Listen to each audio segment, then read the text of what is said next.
Hi, beautiful soul. Welcome to another episode of Rise, Reclaim, and Renew. Hi, I'm your host, Joni Elizabeth, and I am so excited. I have a special guest speaker with us today, and we are going to be talking about victory through life forge. So I would love hmm to introduce my special guest, Philip Brittain.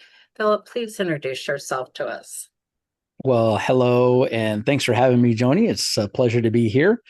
My name is Philip Brittain. I live in the Seattle, Washington area, and it is my joy and privilege to help entrepreneurs build unshakable confidence by gaining clarity on things like vision and identity and purpose, and helping them stack wins in all the right categories to help them figure out why they're stuck, how to get unstuck, and ultimately have the victory that they so desire.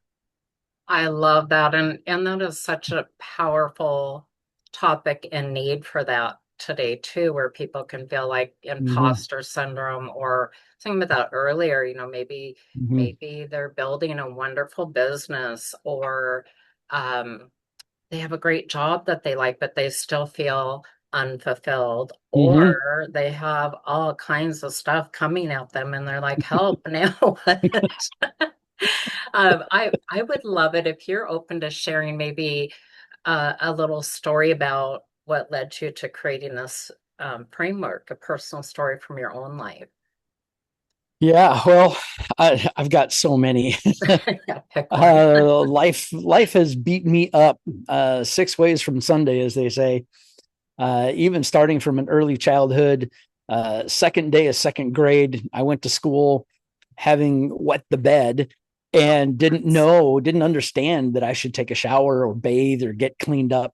I knew I should take the wet stuff off the bed and put it in the laundry, and I understood that much, but my parents had decided that both needed to be working, and so you know I went from homeschool to now public school. I'm entering public school for the first time. It's second grade. I'm excited.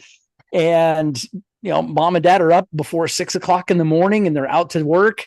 And suddenly I'm the adult. I'm responsible at 8 years old to get me and my brother up and out the door and to school. And I can remember clear as day, even now, it is one of the most vivid memories of my life is walking into the classroom as the bell rang, sitting at my desk in the middle of the classroom, and it was like Moses parting the Red Sea, or a drop of water in a bucket of still water. You see the ripples expand. I sat down, and everybody just pushed their desk away, Oh, goodness. Oh, and suddenly I'm there in the middle of the classroom, confused, not able to understand what was going on. Why was this happening? Suddenly I'm alone. They ended up calling my dad. He had to go. He had to come pick me up, take me home, get me bathed, and bring me back to oh, school that same day. And of course, what second grader is not just mean as can be, and thus became the name calling, the picking on, the being beat up, the immense outcast.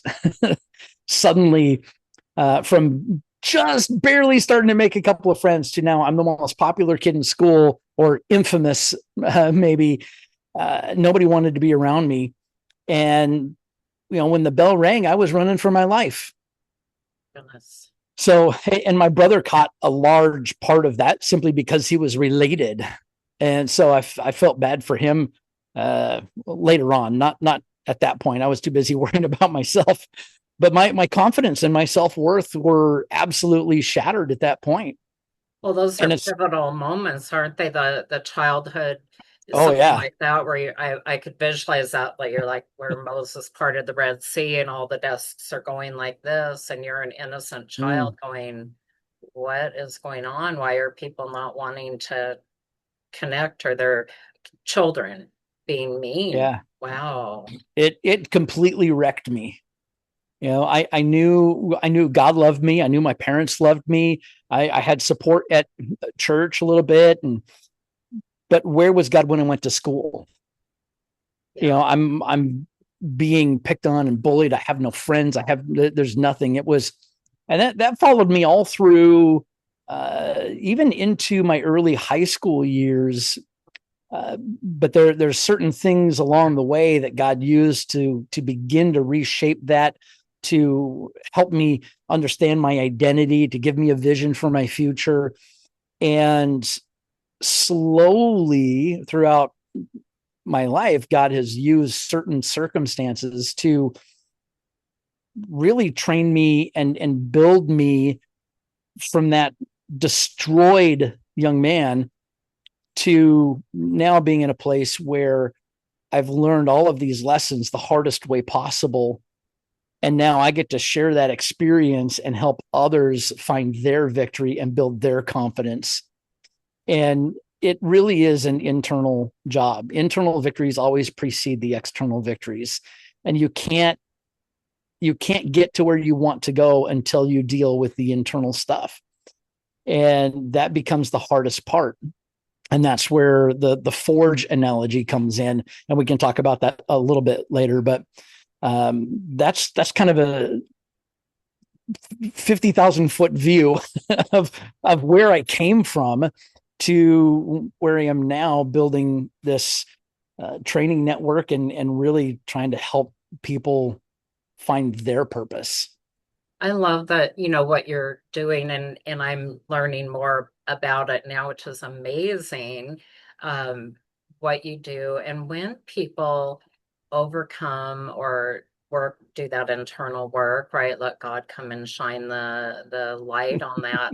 Um, and are victorious out there. I just find it so beautiful. Like I tell my clients, I cannot put a price tag on the 180-degree and then some changes that I see them blossom into their life, right?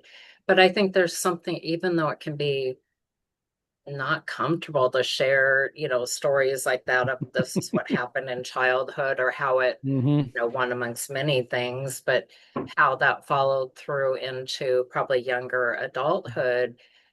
But when people can relate, like, oh my goodness, I remember an embarrassing something that happened in childhood or abuse or hurt or bullying, and then to show that when you found yourself, which I want to hear more about that too, like, okay, this is the person and the man that God created me to be, and how you're now shining light for other people to see that that is fully possible. We're not what happened to us. That's part of the story, right? But that's not the who Yep. we are at the core of us. That's right. Yeah, exactly.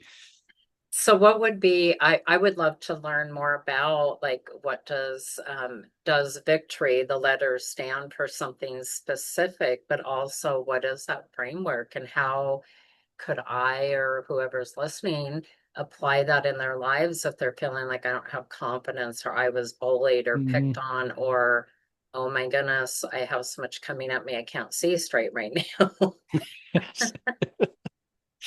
Yeah, I that's the victory framework is an acrostic. So each letter stands for something specific.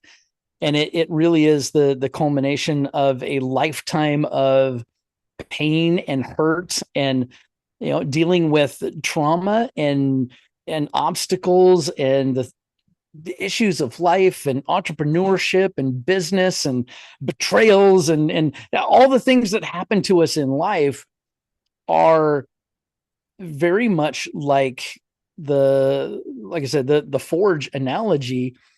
And it it comes to a point where at some point we have to realize that all of these things in life are not happening to us, but rather they're happening for us.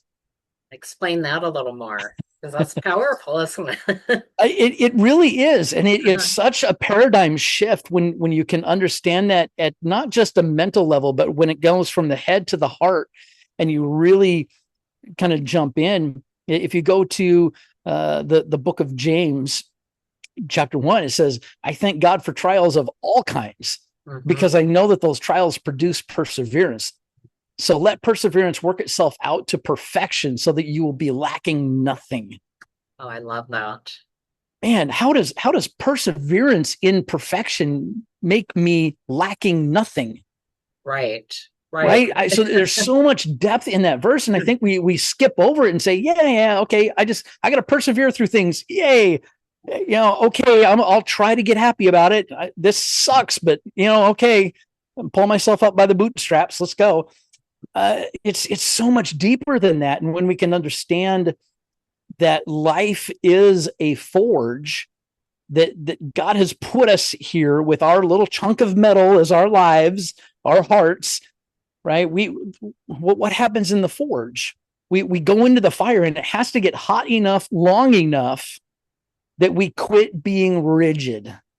We have to become pliable and malleable, so that what happens after that, at just the right moment, not before, not after it's right at the right moment. And the smith is always there watching it, just waiting for it to hit exactly the right spot where it can be pulled out and then put on the anvil. And then what happens?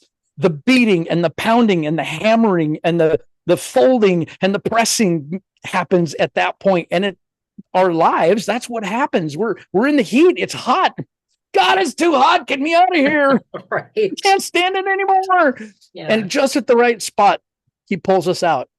And then he begins to teach us lessons. He begins to hammer into us and draw us into shape.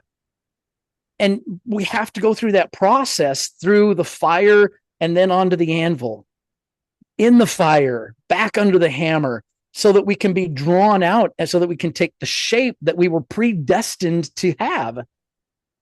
We come with our little chunk of metal and we say, I want to be a sword. Well, it's going to take some work. We have to pound you into shape, right? Yeah. But we think so many times that we can just say, hey, I'm a sword, use me. And God's saying, yeah, but you haven't taken shape yet. I haven't gotten you to the point where you look like what you're supposed to look like. You haven't gone through the hardening process. You haven't been quenched so that you can maintain a sharp edge. Now, even after once you've been quenched, then you can actually be sharpened. As iron sharpens iron, one man sharpens another. But we have to go through the forge before we can be sharpened. I think that's such an important point, right? Because you think about who would sign up like, oh, I want to be fully picked on, going through Nobody trauma. wants Nobody's that. like, yeah, that's where you see people numbing things or running and hiding. But what you were saying, what God says is like, we have to go through the fire. So if we know that, hey, he's got us, he's just waiting for us to surrender, right? So he can say, here, Philip, I'm molding you into, Yep. this is who you were designed to be. Now you're getting refined, or Joni, or whoever's, listening, right?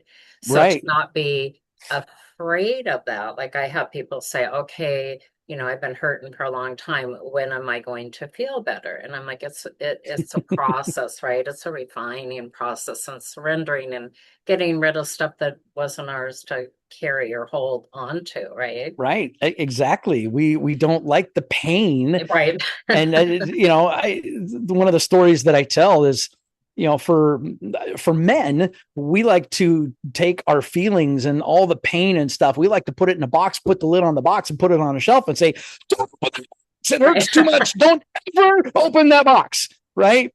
Because men are tough. Men don't cry. We gotta push through. We got stuff to do. Let's go. Yeah. And ladies, on the other hand, they tend to take the lid off the box, put their feelings in it, and then they want to get in the box with it, and then invite all their friends to come get in the box with them and never get out of the box. Not the truth. So at some point, we have to decide to get out of the box, deal with the pain and the hurt, or take the box off the shelf and open it up and deal with it. And the reality is that if we don't deal with it now in a positive manner, if we don't learn how to grieve well, as Pete Scazzaro says, the inability to grieve well is the beginning of all addiction. What is it in your life that you're grieving, that you're heartbroken over, that you're saddened over, that you can't allow yourself to forgive? What is it that you're fighting, all of that pain that you don't want to feel because it hurts too much? and we pull ourselves out of that forging process because it hurts too much. And we want to go sit on the table and not be used because at least there it's not painful. But the reality is that you're still in pain. It just looks different.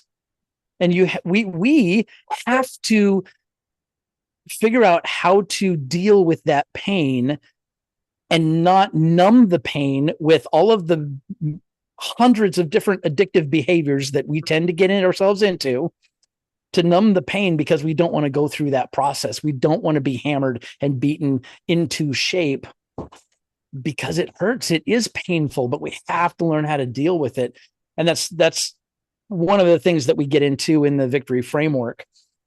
So you asked, the letters of the victory framework are real simple. It starts with a vision, right? Begin with the end in mind, start with why, put the big rocks first. You've heard all these leadership sayings. They're all true. You have to start with a vision, because that vision creates a gap. That gap creates hunger for something out there that you don't have now. And hopefully that will put you into motion, because you can't steer a parked car. You have to get into action. You got to have a destination. You got to get going somehow. But then once you have that vision in place, then you have to do the hard work of detecting and determining and figuring out and really understanding who you are in Christ, whose you are. And when you really understand that your identity is in Christ, that you suddenly come to the realization that you do have a purpose. Because if you were created, there is a creator. And if he created you, there's a purpose for you being created. So then you have to detect what that purpose is. And when you understand that your daddy's the King of Kings, you're going to walk into the marketplace with your head held high a little bit more. Yeah, don't mess with me. Do you know who my daddy is? He'll kick your butt, right? Like Right. you kind of have a chip on your shoulder, right? Yeah. Right?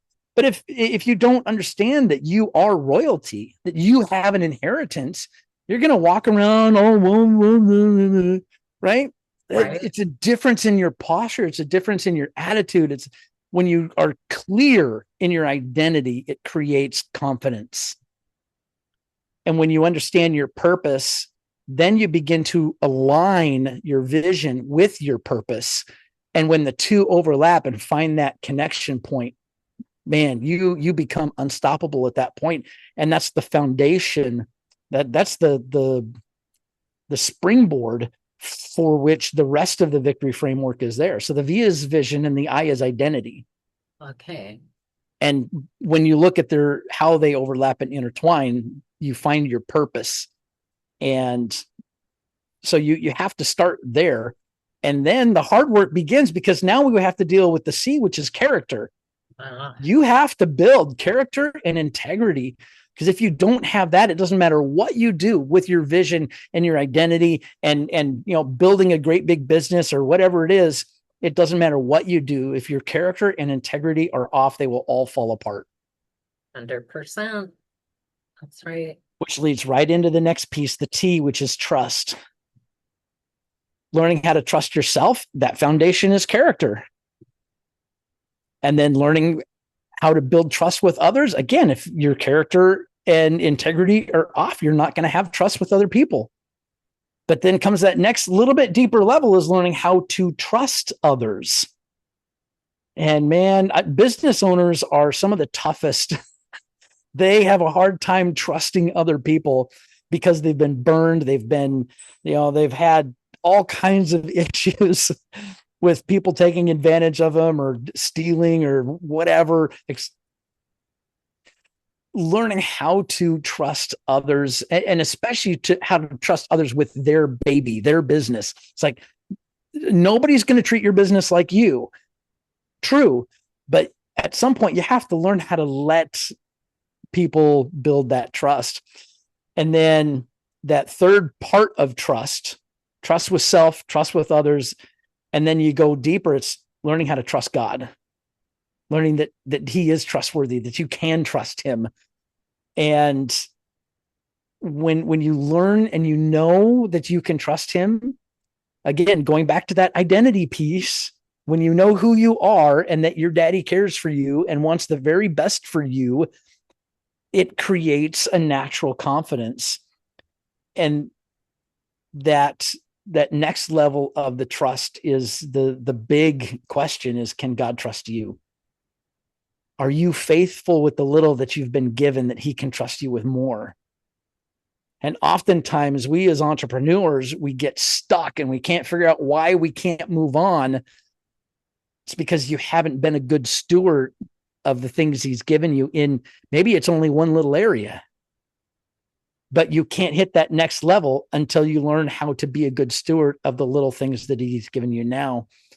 And sometimes figuring out what that is determines the next level.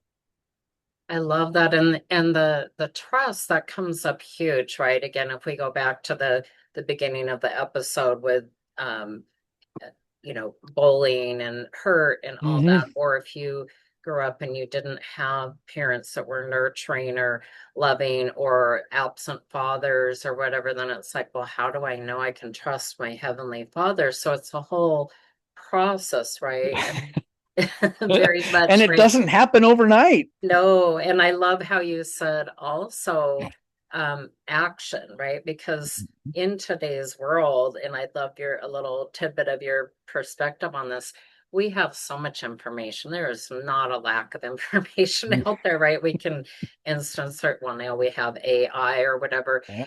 but And the some of it's good. difference, oh, some of it can be used amazing, right? You can get a Yep. blueprint, you can get organized, all kinds of good things. However, it doesn't replace human connection, trust Yep. built with Mm-hmm. we are meant to connect with good, people, and that awareness.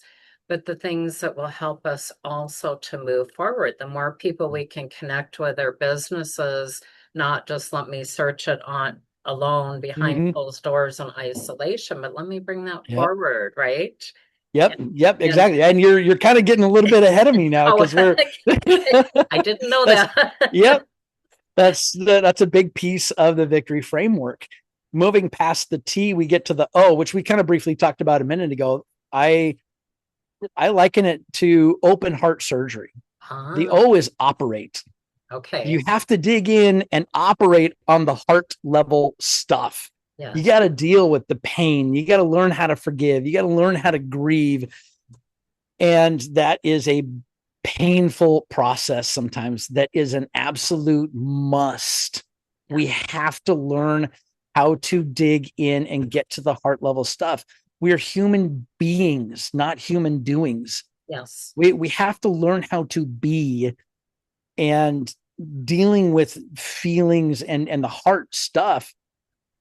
I don't care how tough a man you are listening to this. I don't care how feminine a woman you think you are.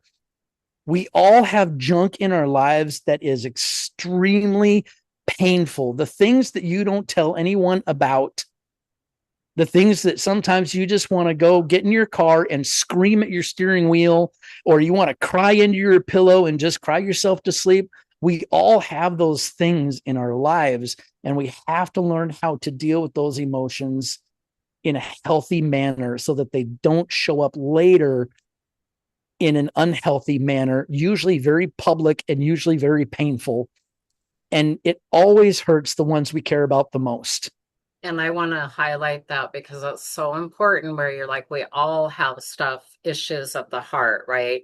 Yeah. And when we can not be afraid, yes, it's painful, I will agree, but to open that up, right? And to heal and forgive and all, there's a lot of processes. So not to make it sound like you just recognize it and there you go, you're on to the Mm-hmm. next stage. There's action involved. Like you said, you get in the Mm-hmm. car and you want to go somewhere, you need to drive the car, drive your vehicle of life, but Yep. not be afraid of it. And truly, I do this with clients, but trace childhood wounds. I'm like, it's not about blaming somebody, it's recognizing what's going on in you or your Mm-hmm. heart or where you're at today, right?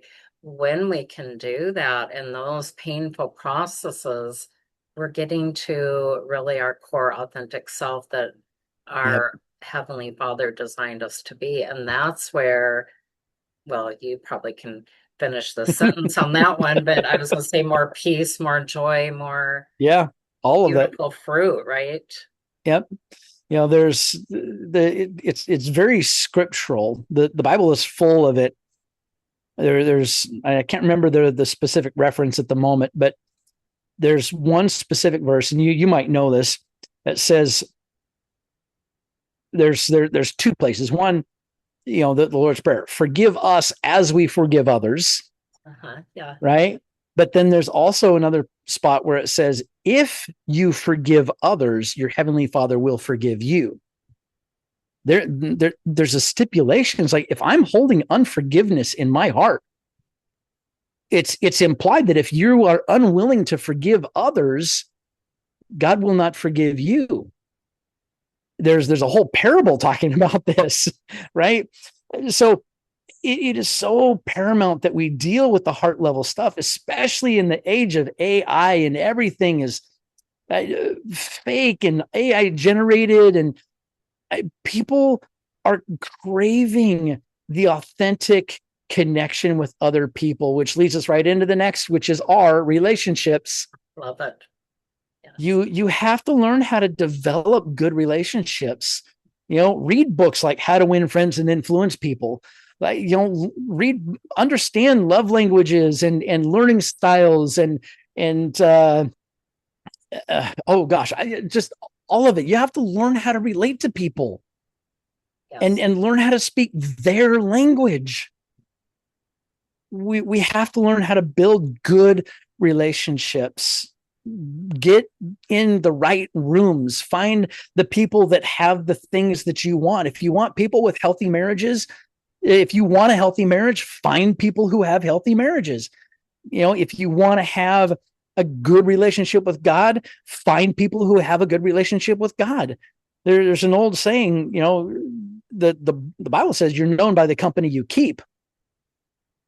My dad used to say, if you hang around bank robbers long enough, you're going to end up driving the getaway car at some point. Right. Yes. I like to add on to that, that first part. And then, well, yeah. And if you hang around millionaires long enough, you're going to end up driving the Lambo. Yes. Right. Who you associate with makes all the difference in the world. If you have a bunch of people in your life speaking garbage and toxic things to you, like I did in second grade, you're no good, you're ugly, you're smelly, you'll never accomplish anything.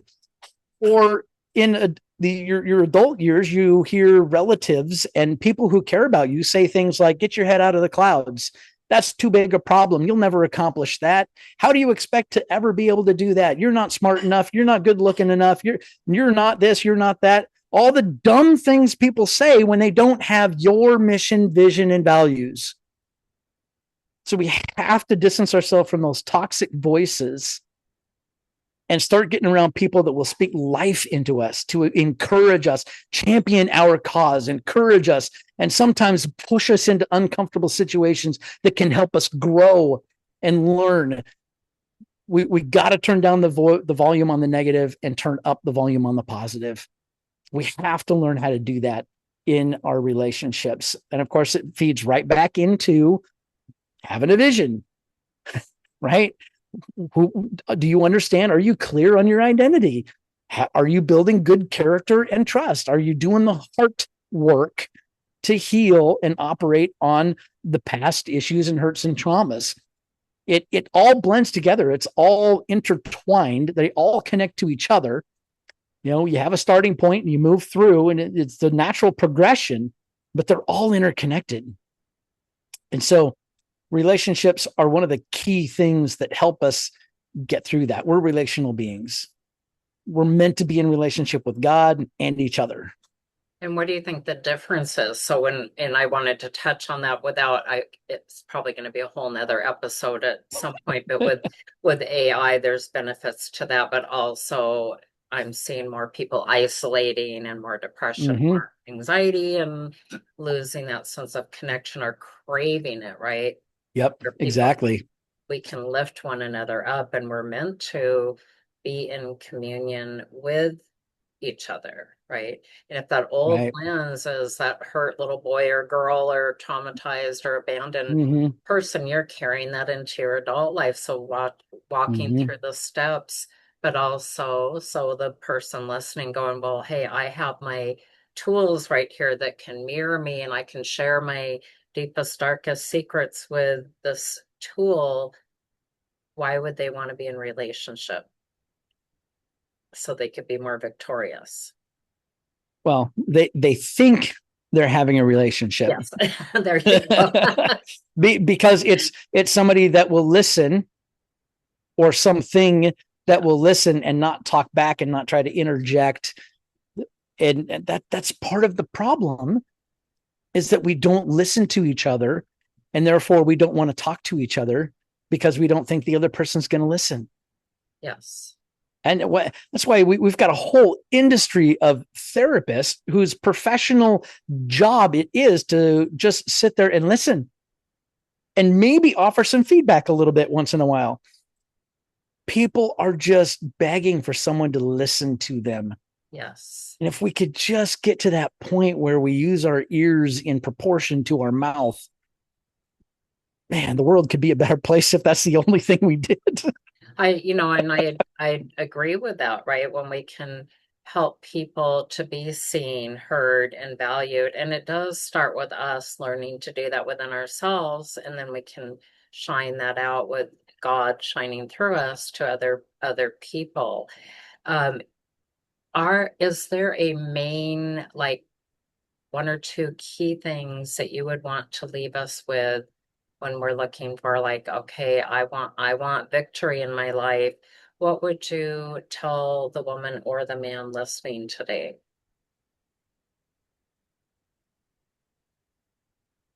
The last part of the victory framework is one of the things I want to leave you with. Is the why is yes. You have to say yes to the right opportunities. And oftentimes that means saying no to the good so that you can say yes to the great. Love But that. then when you say yes, you got to do the work to make the yes a success. And I think that's one of the things that a lot of us are afraid of, is we don't want to do the work necessary because it can be painful. It does hurt. It is a longer process than we want. We want it to happen right away, but it doesn't happen right away. It takes time, but it can be a lot faster if you're intentional with it. So, for those who are listening and they want that victory in their life, they see something out there and they want it, but they can't find it. They can't figure out how to get to it. I have a free self-assessment tool I would love to leave your listeners. I love that. If they go to iwantvictory.com/gift, That is so nice. Thank you for that too. that will give them access to a tool. It will take 150 questions over 7 categories to help them identify where they're at in each of the victory letter categories, and give them some just basic tips on how to take that next step in each category. And if they decide, hey, this is great, I want more help, reach out to me on social media. I'm on most platforms at the Philip Brittain. My email is philip@philipbrittain.com. That's Philip with one L, Brittain with 2 T's, just like the country. And then my prime website, iwantvictory.com. That's my training. That's the cohort. That's the one-on-one. And if you really want that intentional success, I can help.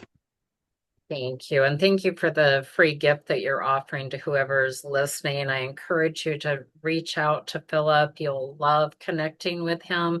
And I love that you are sharing that this is a work. Don't be afraid of work if you're listening. If I say to people all the time, like, did you get in shape overnight? Did you raise kids overnight? Did you get through school overnight or build your business? And I no, no, no.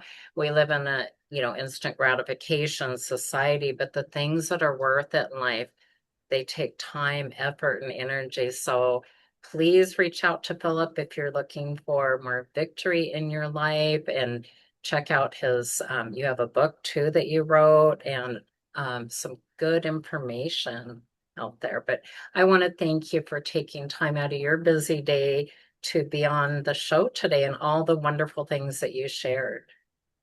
Tony, it's my pleasure. Thank you for having me. It's a pleasure. There's so much to cover. I wish we could get into a lot more of it, but I think that's a great starting point for a lot of your listeners. Yes, and we may need a part two at some point. I'd be okay with that. Me too. All right. Have a blessed day and Mm. keep shining. Thank you, Joni. You too. Have a Thank great day. you. You too.